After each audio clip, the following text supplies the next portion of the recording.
Hello friends, नमस्ते। कैसे हैं आप सब? मैं ठीक हूँ, आशा करती हूँ आप सब भी ठीक होंगे। अभी दोपहर का वक्त है और मैं खाना बना रही हूँ और मेरा खाना लगभग बन चुका है।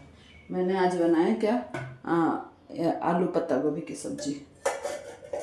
नहीं, आलू नहीं डाली, खाली पत्ता गोभी और टमाटर की सब्जी और दाल और राबड़ी। राबड़ी भी बन के तैयार हो चुकी है मेरी, आटा लग चुका है। अब मेरे हस्बैंड आएंगे तो फिर खाना खिलाऊंगे उनको। ऐसे ही फ्रेंड्स, और आजकल हमारे इधर में ना गणगौर की बहुत धूम मची हुई है। मतलब कि लड़कियां गणगौर पूज रही हैं और पानी लेने जाती हैं गीत गाते हुए, इस टाइप से सब चल रहा है फ्रेंड्स। और आज फिर गौर बिंदोरा का हम लोगों को इनविटेशन है, तो आज उधर जाएंगे। और ऐसे ही है। और कल मैंने ना ये व्हाट्सएप के ऊपर पढ़ा कि नहीं, कोई पेपर की कटिंग आई थी फ्रेंड्स, कि जिसमें लिख रखा था कि हनुमान चालीसा पढ़ने से मतलब शरीर का, आत्मा का और मतलब चेतना का अच्छा विकास भी होता है और वो दृढ़ होती है। ऐसा ये तो अपन सब जानते हैं कि हनुमान चालीसा का पाठ अपने को करना चाहिए।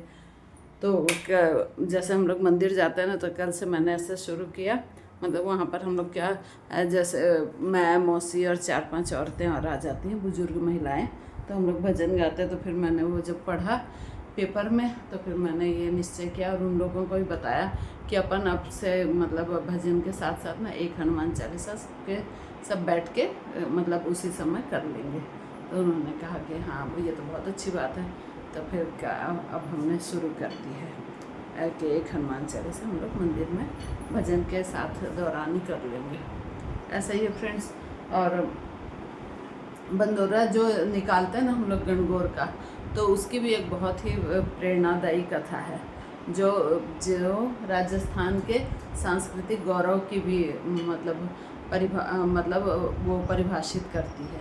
जैसे क्या इसकी कथा कैसे है फ्रेंड्स, कि घुड़ले खान की कथा है ना।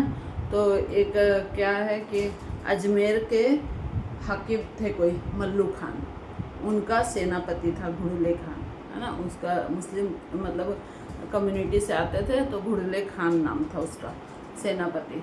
वो बहुत ही मतलब कि दुष्ट प्रकृति का था।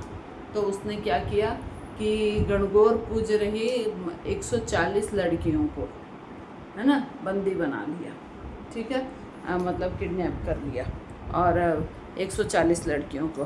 तो फिर उधर पता चला कि इनको जोधपुर के राजा क्या, सातल देव, राव सातल देव, तो उनको जब पता चला तो उन्होंने इस पर आक्रमण कर दिया। इस पर घुड़ले खान की सेना पर आक्रमण किया और अपने पराक्रम का परिचय देते हुए उन्होंने घुड़ले खान को पराजित किया। और फिर क्या हुआ फ्रेंड्स, और वो जो 140 गणगौर पूज रही थी ना लड़कियां, कन्याएं, उनको मतलब सुरक्षित आज़ाद करवाया। फिर उसके बाद क्या किया उन्होंने, राव सातल देव ने, वो कहाँ के थे, जोधपुर के। तो उन्होंने क्या किया फ्रेंड्स, ये ना ये उनका जो कटा हुआ सिर था ना, उसको तीर से छेद करके, मतलब तीर मार के और उसमें छेद कर दिए। और फिर उस सिर को और जो लड़कियां थी ना उनको खेलने के लिए दे दिया, जो गणगौर पूज रही थी। तब से ये प्रथा चली आ रही है कि मतलब कि गणगौर की जो शीतलाष्टमी आती है ना, बास्योड़ा, जिस दिन ठंडा खाते हैं, अष्टमी से लेकर ये गणगौर की समाप्ति वाले दिन तक मतलब ये एक उत्सव चलता है। तो उसको मतलब इस उत्सव में कैसे करते हैं लड़कियां कि एक सिर के ऊपर मटका रखती हैं, मटके में छेद होते हैं, है ना, और उसके अंदर दिया रखती हैं। मटके छेद वाला मटका होगा, उसके अंदर दिया रख के और फिर उसको सिर पे रख के नृत्य करती हैं और एक दूसरे के घरों में जाती हैं, मतलब उनके जान पहचान के घरों में। तो इसको और फिर गीत भी गाती हैं, गुड़लो घूम लो, ऐसे करके। तो वो घुड़ला किस चीज़ का प्रतीक होता है, वो घुड़ले खान का जो सर होता है ना, उसका प्रतीक होता है, और छेद किया हो गुड़ला, है ना।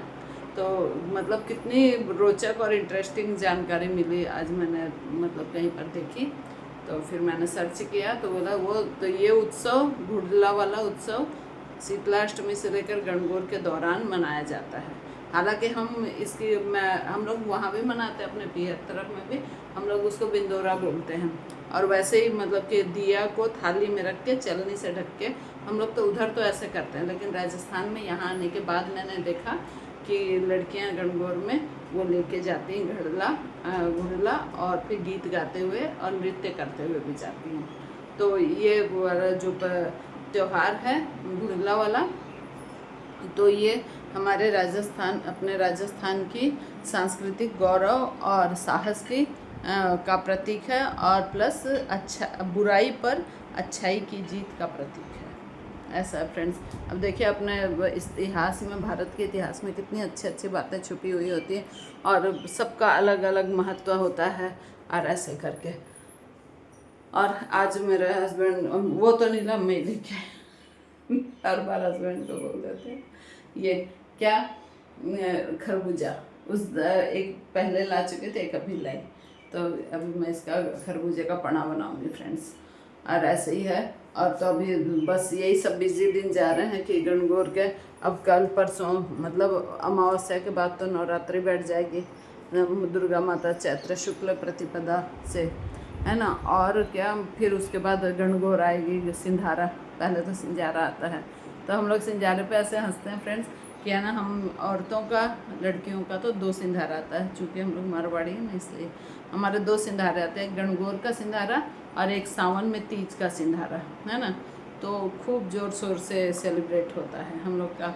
मतलब कईयों के यहाँ नए कपड़े दिलाए जाते हैं, कभी गहने दिलाए जाते हैं और घरों में, है ना। और हम लोग तो इतना के दरकार नहीं है ना। मेरे हस्बैंड आ गए। हाँ खोली 1 मिनट खोल रही हूँ।